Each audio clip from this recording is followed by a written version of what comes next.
Welcome to Nimble Minds Talks of Self and Spirituality, where we talk about different spiritual concepts as well as different philosophies. Today, we're going to be talking about Eshu, which is in Ifa, and he's known as the Divine Messenger, generally known in the Yoruba culture. So I have this book with me, and I'm going to get into the different breakdowns and different messages in this book that you can draw from it. So first, I'm going to go ahead and start and read. In the olden days, there were two farmers who grew up together in a village, located near the forest.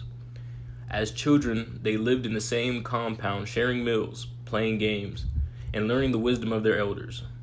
They called each other Arakunrin. I could be saying these wrong, I apologize if I am, which means brother.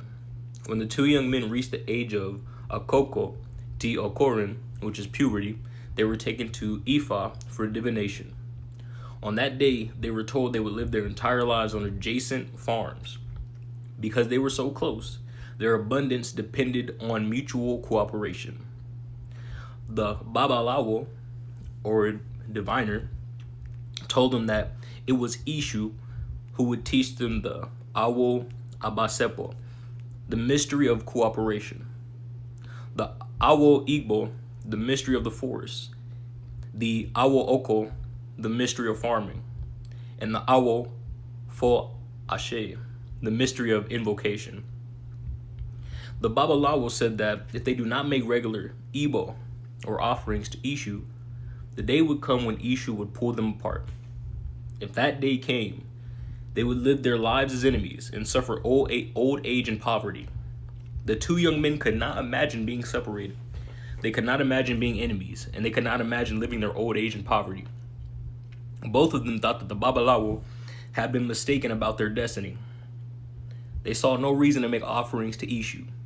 They neglected the shrine to Eshu, which stood at the entrance of their village. They assumed that their life of happiness would never change. Some years later, the two young men married and started to raise families. Together they had gone out into the forest and cleared a plot of land for a farm. Both farms were the same size. Both farms grew the same crops, and both men continued their friendship as they worked together tending the soil. One of the young men had learned from his father the techniques for pulling weeds and clearing brush. The other young man had learned from his father the techniques for drying seeds and watering the furrows.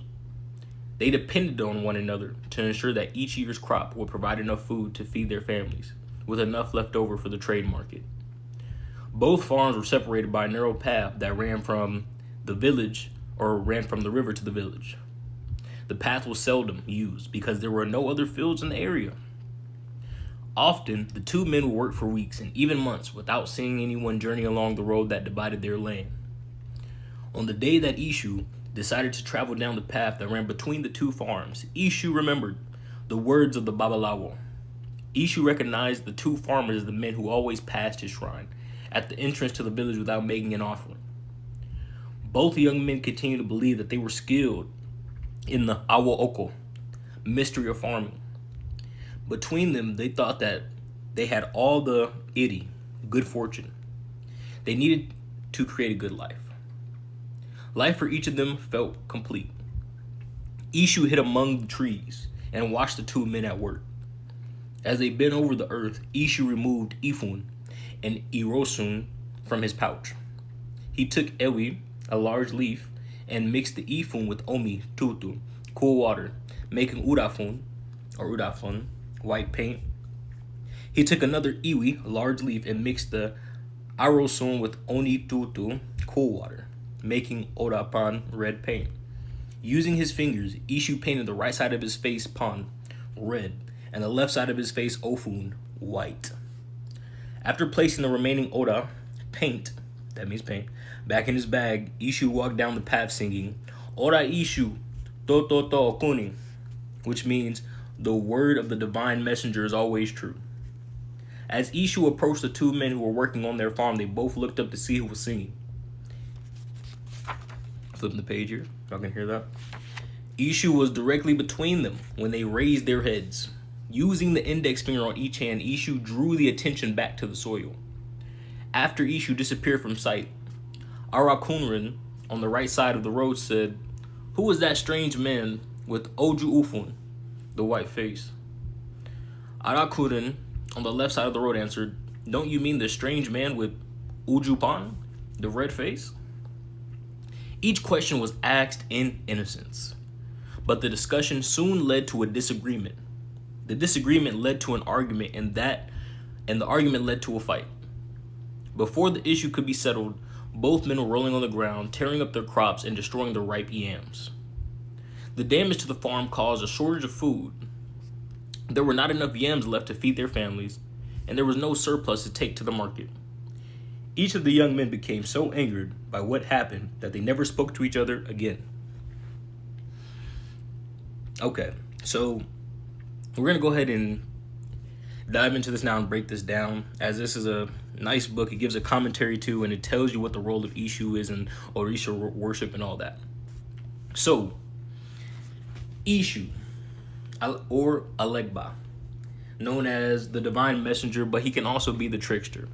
And this is a character, archetype, however you want to call it, that you can see is not just specific to Ifa and Yoruba. Loki is known as a trickster god in a different, I'm not sure exactly what he's from. I'm not sure if it's like Greek or like, I think it's Norse. I think Loki's Norse. I could be wrong. Correct me if I'm wrong. But Loki is also a trickster god. And doing readings and things like that, I've come to see that there can be a misinterpretation, a misunderstanding of Eshu, the trickster god, and what a trickster god entails.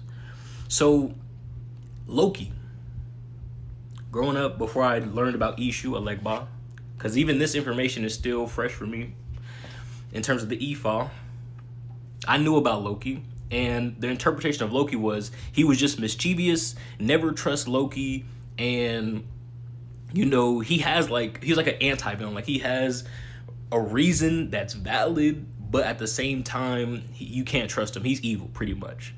But that is not the trickster god of Esu-Elegba. He's not evil, and his goal is not to deceive you. His goal is to show you and teach a lesson.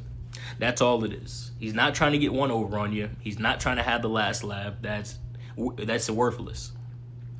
So, what do we learn from this? Well, in this, we see that there's two farmers, two brothers. All right, they refer to each other as brothers as we're reading. As we can see, what is the word for brother? Arakun Orin, which means brother. And they're farming, and they're told, hey, you got to make offerings to Eshu, you know, respect the land and all these things. You guys have to cooperate. So Eshu, he comes back to them after they have not made any offerings, you know, and things like that. And what could offerings be? Maybe your libations when you put out food. Maybe your incense. Whatever your offerings is, how do you give back to the world, yourself, the universe? They just weren't doing that. They were just like, you know what? We don't have to give anything, nothing at all. We don't have to give back, whether it's music, no nothing. We got it like that. Okay? So, Eshu, he was like, okay. He comes back, and like we said, they're split on the two paths. He takes one path and paints his face red, takes another path and paints his face white. The brothers, they encounter him. But when they come together after the encounter, hey, did you see the guy with the white face? The guy with the white face, you mean the guy with the red face? And it's innocent. It starts innocent. That's how it always starts. But it leads to conflict. Why does it lead to conflict? Okay. Now, there is a couple reasons why there's conflict. The first reason, okay, is ego. Ego is always a factor, and it can play a role. One brother saw a white face, one brother saw a red face. But at the end of the day, the message is the same.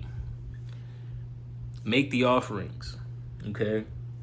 Be who you are. Do what you need to do. Tend to the land. Care for the land, okay? The message is always the same. It just came in a different shape. It just came in a different form. And that different form is what they decided to focus on because of the ego. Someone had to be right. he had a white face. No, he had a red face. He could have had a black face. He could have had a blue face. He could have had a green face. He could have had a face that looked like a rhino. He could have had anything. He could have been a gingerbread cookie. Who knows? But the message was the same. So, what can we take from this? What can we take from this story of the divine messenger? Well, a message, a goal, morale, something for you to learn, whatever it is, can come from any direction, can come from any path, can come in any shape, form. It doesn't just have to be through a person. As we see, even though this is Esu-Elegba, even though he comes in person, it may not always be that.